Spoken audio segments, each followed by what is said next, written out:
इस टॉपिक में हम पढ़ने वाले हैं सेकंड कॉलिगेटिव प्रॉपर्टी, जिसका नाम है elevation of the boiling point. First colligative property का नाम था relative lowering of vapour pressure, जिसको हमने पढ़ा था पिछले कंटेंट में। अब देखते हैं elevation of the boiling point क्या होता है। Elevation of the boiling point को समझने के लिए हमने दो कंटेनर लिए हैं, पहला कंटेनर, दूसरा कंटेनर। पहले कंटेनर में हमने रखा सॉल्वेंट, दूसरे कंटेनर में हमने रखा सॉल्यूशन। सॉल्वेंट से सॉल्यूशन बनाने के लिए हमने क्या किया, सॉल्वेंट में नॉन वोलेटाइल सॉल्यूट डिसॉल्व कर दिया, NVS डिसॉल्व कर दिया। नॉन वोलेटाइल सॉल्यूट आपको पता है वो सॉल्यूट पार्टिकल्स होते हैं जो वेपर फॉर्मेशन नहीं करते। शुगर, सॉल्ट, यूरिया, ये सब नॉन वोलेटाइल सॉल्यूट होते हैं, इनका वेपर फॉर्मेशन नहीं होता। तो एक कंटेनर में सॉल्वेंट है, दूसरे कंटेनर में सॉल्यूशन है। दोनों का बॉइलिंग पॉइंट हमने मेजर कर लिया। सॉल्वेंट का बॉइलिंग पॉइंट T0B, सॉल्यूशन का बॉइलिंग पॉइंट TB। देखिए जरा, TB क्या है, boiling point of solution, T0B क्या है, बॉइलिंग पॉइंट ऑफ सॉल्वेंट। दोनों के बॉइलिंग पॉइंट का डिफरेंस डेल्टा TB है। सॉल्यूशन का बॉइलिंग पॉइंट माइनस सॉल्वेंट का boiling point is equal to delta TB। इसी डेल्टा TB को कहते हैं elevation of the boiling point. तो elevation of the boiling point क्या है, सॉल्यूशन का बॉइलिंग पॉइंट माइनस सॉल्वेंट का बॉइलिंग पॉइंट, इसी को डेल्टा TB यानी कि elevation of the boiling point कहते हैं। Elevation of the boiling point एक कॉलिगेटिव प्रॉपर्टी है। कॉलिगेटिव प्रॉपर्टीज वो प्रॉपर्टी होती हैं जो डिपेंड करती हैं अमाउंट ऑफ सॉल्यूट पार्टिकल पर, लेकिन सॉल्यूट पार्टिकल के नेचर पर डिपेंड नहीं करती, जैसे कि आपको मैंने पिछले कंटेंट में डेफिनेशन बताई थी। तो कुल मिला के आपको पता लग गया डेल्टा TB एक कॉलिगेटिव प्रॉपर्टी है। अच्छा, सॉल्यूशन का बॉइलिंग पॉइंट ज्यादा होता है, सॉल्वेंट का बॉइलिंग पॉइंट कम होता है। सॉल्यूशन का बॉइलिंग पॉइंट ज्यादा, सॉल्वेंट का बॉइलिंग पॉइंट कम। क्यों होता है, देखिए एक का बॉइलिंग पॉइंट ज्यादा आ गया, एक का बॉइलिंग पॉइंट कम आ गया, तभी तो डिफरेंस निकलेगा। अगर दोनों का बॉइलिंग पॉइंट सेम होगा तो डिफरेंस कैसे आएगा। तो सॉल्यूशन का बॉइलिंग पॉइंट ज्यादा होता है, सॉल्वेंट का बॉइलिंग पॉइंट कम होता है। दोनों के बॉइलिंग पॉइंट का डिफरेंस डेल्टा TB, जो कि elevation of the boiling point के नाम से जाना जाता है। तो आपको समझना क्या है, सॉल्यूशन का बॉइलिंग पॉइंट ज्यादा क्यों है, सॉल्वेंट का बॉइलिंग पॉइंट कम क्यों है, यही आपको समझना है। चलिए इसको समझते हैं। सबसे पहले हम समझेंगे what is the boiling point. Boiling point की डेफिनेशन आपके सामने मेंशन है, the temperature at which vapour pressure of the liquid becomes equal to the atmospheric pressure। ऐसा टेम्परेचर जिस टेम्परेचर पर किसी लिक्विड का वेपर प्रेशर एटमॉस्फेरिक प्रेशर के इक्वल हो जाए, उस टेम्परेचर को बॉइलिंग पॉइंट कहा जाता है। तो हमने एक ऐसा टेम्परेचर लेना है जिस टेम्परेचर पर किसी लिक्विड का वेपर प्रेशर एटमॉस्फेयर के प्रेशर के इक्वल हो जाए। सिंपल सी डेफिनेशन है, चलिए इसको मैं अच्छी तरह समझाता हूं आपको। ये देखिए आपके सामने सॉल्वेंट है, लिक्विड है, वाटर है। मान लीजिए किसी टेम्परेचर पर इस वाटर का वेपर प्रेशर है 0.5 atm। ये वाटर का वेपर प्रेशर है 0.5 atm किसी टेम्परेचर पर। अब हमें एटमॉस्फेयर का प्रेशर लेना है, AP4 atmospheric pressure. Atmospheric pressure कितना होता है, 1 atm। ये 1 atm एटमॉस्फेयर का प्रेशर है, जो कि स्टैंडर्ड होता है सी लेवल पर। मैदानी इलाकों में, शहरी इलाकों में, पहाड़ों में ये प्रेशर कम होता जाता है। जितनी ऊंचाई में जाएंगे एटमॉस्फेयर का प्रेशर कम होता जाता है, सी लेवल पर इतना ही रहेगा। अब हमें करना क्या है, तो वाटर का वेपर प्रेशर एटमॉस्फेयर के प्रेशर के इक्वल ले जाना है। इस 0.5 atm को 1 atm के इक्वल ले जाना है। क्या करेंगे, टेम्परेचर को बढ़ाएंगे। टेम्परेचर बढ़ेगा, वेपर्स बनेंगे, वेपर्स बनेंगे, वेपर प्रेशर बढ़ जाएगा, इंक्रीज हो जाएगा। तो टेम्परेचर को बढ़ाते गए बढ़ाते गए बढ़ाते गए 0.5 atm 1 atm के इक्वल आ गया। जिस टेम्परेचर पर लिक्विड का वेपर प्रेशर एटमॉस्फेरिक प्रेशर के इक्वल आ जाए, उस टेम्परेचर को बॉइलिंग पॉइंट कहा जाता है। ये देखिए आपके सामने ग्राफ, वेपर प्रेशर, टेम्परेचर। ये आपका सॉल्वेंट है, लिख दिया सॉल्वेंट। टेम्परेचर को हम बढ़ा रहे हैं, देखिए टेम्परेचर बढ़ाया बढ़ाया बढ़ाया, और यहां तक आपका वेपर प्रेशर आ गया। ये कौन है? 1 atm। नीचे टेम्परेचर को नोट कर लिया, T naught B. What is T naught B? Boiling point of solvent, boiling point of water. यहां सॉल्वेंट कौन है? वाटर है। हमने क्या किया? टेम्परेचर को बढ़ाया, सॉल्वेंट का वेपर प्रेशर एटमॉस्फेरिक प्रेशर के इक्वल आ गया। ये जो टी नॉट बी आया, टेम्परेचर आया, ये सॉल्वेंट का बॉइलिंग पॉइंट आ गया। अब सॉल्यूशन की बारी आई। सॉल्यूशन का जो वेपर प्रेशर हमने ले लिया 0.4। अब आप बोलेंगे कम क्यों ले लिया? सब जानते हैं कि नॉन वोलेटाइल सॉल्यूट डाल के सॉल्यूशन का वेपर प्रेशर कम हो जाता है। सॉल्यूशन का वेपर प्रेशर कम होता है, सॉल्वेंट का वेपर प्रेशर ज्यादा होता है। अब आपने इसको कहां ले जाना? 1 atm के इक्वल। इसको 1 atm के इक्वल ले जाने के लिए टेम्परेचर को और ज्यादा बढ़ाना पड़ेगा, क्योंकि इसका वेपर प्रेशर कम है, और टेम्परेचर बढ़ाना पड़ेगा। तो टेम्परेचर और बढ़ाया तो सॉल्यूशन का बॉइलिंग पॉइंट ज्यादा आ गया। ये देखिए, ये सॉल्यूशन है, और टेम्परेचर बढ़ाया, ये सॉल्यूशन का बॉइलिंग पॉइंट आ गया, TB, boiling point of solution, जो कि ज्यादा होगा। दोनों का जो टेम्परेचर डिफरेंस है वो डेल्टा टीबी। डेल्टा टीबी कौन है? Elevation of the boiling point. तो सॉल्यूशन का बॉइलिंग पॉइंट ज्यादा होता है, सॉल्वेंट का बॉइलिंग पॉइंट कम होता है। ये हमने समझ लिया। सॉल्यूशन का बॉइलिंग पॉइंट ज्यादा क्यों होता है? क्योंकि सॉल्यूशन का वेपर प्रेशर कम होता है। इस कम वेपर प्रेशर को एटमॉस्फेरिक प्रेशर तक ले जाने के लिए हमें टेम्परेचर को ज्यादा बढ़ाना पड़ेगा, ज्यादा वेपर फॉर्म करनी पड़ेगी, ताकि ज्यादा वेपर प्रेशर आ जाए। ज्यादा मतलब ये कम है, 1 atm तक ले जाना है, इसलिए इसको टेम्परेचर थोड़ा ज्यादा चाहिए। इसी ज्यादा टेम्परेचर से सॉल्यूशन का बॉइलिंग पॉइंट ज्यादा आ जाएगा। सिंपल सी बात हो गई। तो जो डिफरेंस आया उसे क्या बोलेंगे? Elevation of the boiling point. Exam में आपने ये लिखना है, as the vapor pressure of the solution is less than that of solvent, that is why temperature has to be increased। Temperature को बढ़ाना to get the vapor pressure of solution equal to the atmospheric pressure, ताकि solution का vapour pressure atmospheric pressure के equal आ जाए। Simple सी definition आपके सामने आ गई, explanation भी आ गया। ये आपने कर लिया elevation of the boiling point. अब आया मैथमेटिकल पार्ट। चलिए समझते हैं mathematical part. Delta TB, elevation of the boiling point, directly proportional to molality। Molality, proportionality का साइन हटा, केबी आ गया। केबी क्या होता? मोलर एलिवेशन कांस्टेंट या फिर इबिलियोस्कोपिक कांस्टेंट। दोनों में से कोई भी नाम ले लीजिए। हर सॉल्वेंट का अपना पर्टिकुलर केबी होता है। वाटर का केबी अलग होगा, केरोसिन का केबी अलग होगा, बेंजीन का केबी अलग होगा, पेट्रोल का केबी अलग होगा। सिंपल सी बात है। मोलैलिटी का फॉर्मूला आ गया, weight of B M B weight of A 1000।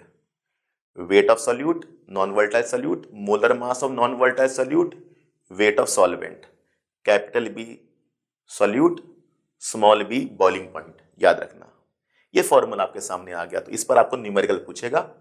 तो दो तरह के न्यूमेरिकल बनते हैं, एक इस पर और एक इस फॉर्मूले पर। Delta TB equal to TB minus T naught B. पहला क्वेश्चन आपके सामने मौजूद है, इसको हम सॉल्व करते हैं। देखते हैं फर्स्ट क्वेश्चन में आपसे क्या पूछा है। 18 gram of glucose is dissolve in 1 kg of water. Glucose कौन है? Non volatile solute. वाटर कौन है? Solvent. At what temperature will solution boil. किस टेम्परेचर पर सॉल्यूशन बॉइल करेगा? हमें टीबी निकालना है, boiling point of solution. TB क्या है? बॉइलिंग पॉइंट सॉल्यूशन, वही हमें निकालना है। At what temperature will solution boil, यानी कि टीबी निकालना है। अच्छा, टी नॉट बी क्या है? Boiling point of solvent. Solvent कौन है? वाटर। और वाटर का बॉइलिंग पॉइंट सबको पता है, 100 डिग्री सेल्सियस। ये सेल्सियस में, वो केल्विन में। तो वाटर का बॉइलिंग पॉइंट हमें पता है, सॉल्यूशन का बॉइलिंग पॉइंट निकालना है। केबी ऑफ वाटर, ये वाटर का केबी है, 0.52 यूनिट। केबी की यूनिट क्या होती है? केल्विन किलोग्राम पर मोल। ये केबी की यूनिट होती है। चलिए टीबी निकालते हैं। वो देखिए क्वेश्चन हमने कैसे सॉल्व किया है। 18 gram glucose, weight of B 18 gram, 1 kg of water, solvent WA। W क्या है? डब्ल्यू ए क्या है, weight of solvent, W B क्या है, weight of solute, weight of solute, weight of solvent. 1 kg को ले लिया 1000 ग्राम, के बी कितना 0.52, तो फॉर्मूला रख दिया डेल्टा टीबी का, K B W B M B W A 1000। अब ग्लूकोज का फॉर्मूला क्या होता है, ग्लूकोज का फॉर्मूला होता है C6H12O6। इसका मोलर मास निकाल लेते हैं, 6 इंटू 12, 12 इंटू 1, 6 इंटू 16, ये निकल जाएगा 180। ये क्या आ जाएगा, MB आ जाएगा, मोलर मास ऑफ सोल्यूट। तो वेट ऑफ बी कितना 18, वेट ऑफ ए कितना 1000, 1 kg का मतलब 1000, और MB क्या आपका अभी निकाला 180। तो ये पता है, ये पता है, ये पता है, ये पता है, KB दे ही रखा आपको, डेल्टा टीबी निकल जाएगा। वो देखिए डेल्टा टीबी कितना निकल गया 0.052 केल्विन। कितना सिंपल है, KB पता है, डब्ल्यू भी पता है, MB पता है, WA पता है, सब पता है, डेल्टा टीबी निकल जाएगा। डेल्टा टीबी का फॉर्मूला होता है TB minus T naught B. TB हमें निकालना है, T नॉट बी कितना 373.15।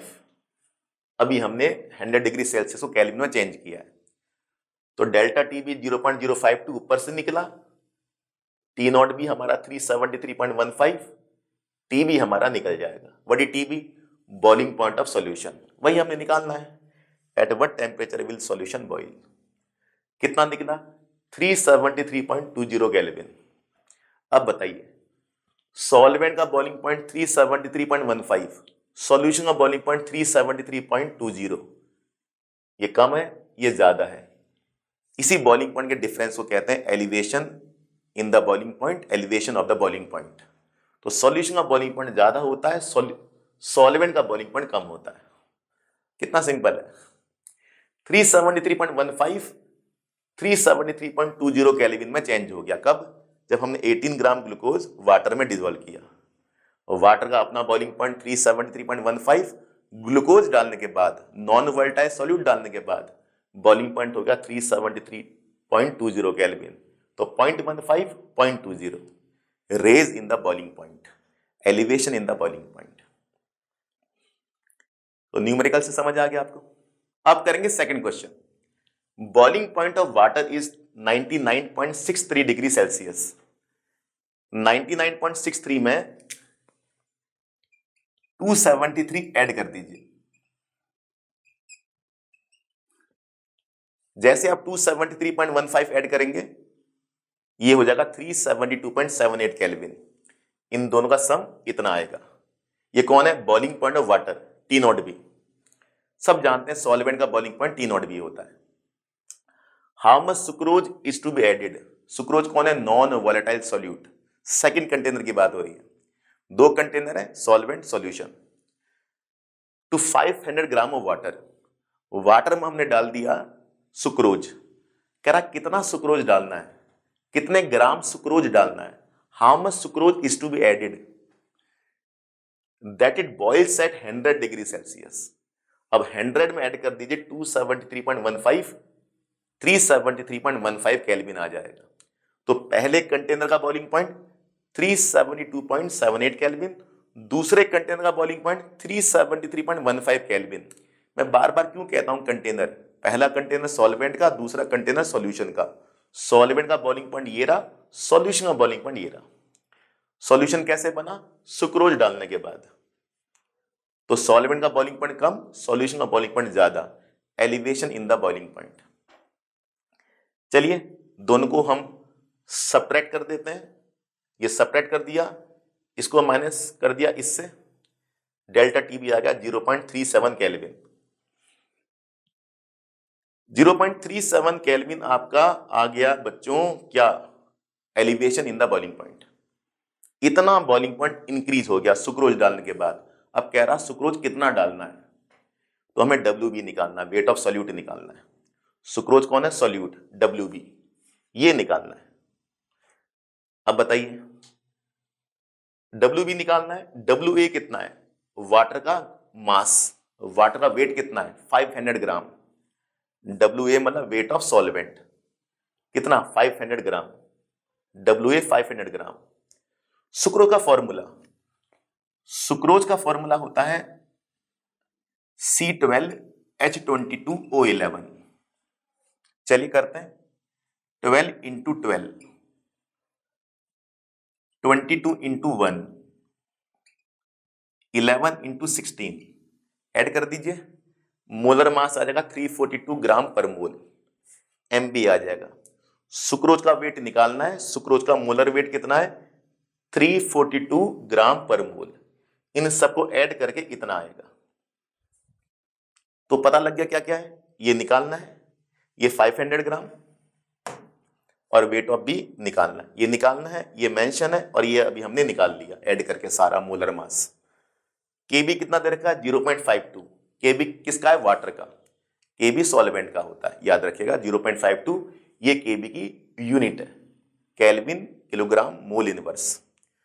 बस डेल्टा टी भी आपने निकाल लिया, इन दोनों का डिफरेंस फॉर्मूला रख दीजिए, डेल्टा टी भी कितना 0.37, केबी कितना 0.52, weight of B x, MB 342, weight of A 500 ऊपर 1000, x आ जाएगा 121.67 ग्राम। ये हमने क्वेश्चन कर लिया elevation in the boiling point के ऊपर, जिसमें हमने वेट ऑफ सॉल्यूट निकाला है, नॉन वोलेटाइल सॉल्यूट जो कि सुक्रोज है, ये सुक्रोज का फॉर्मूला है। एक क्वेश्चन आपने खुद करना है, इन टेक्स्ट 1.8 एग्जाम्पल 1.8 सॉल्व एग्जाम्पल है, सॉल्व एग्जाम्पल करना 1.8,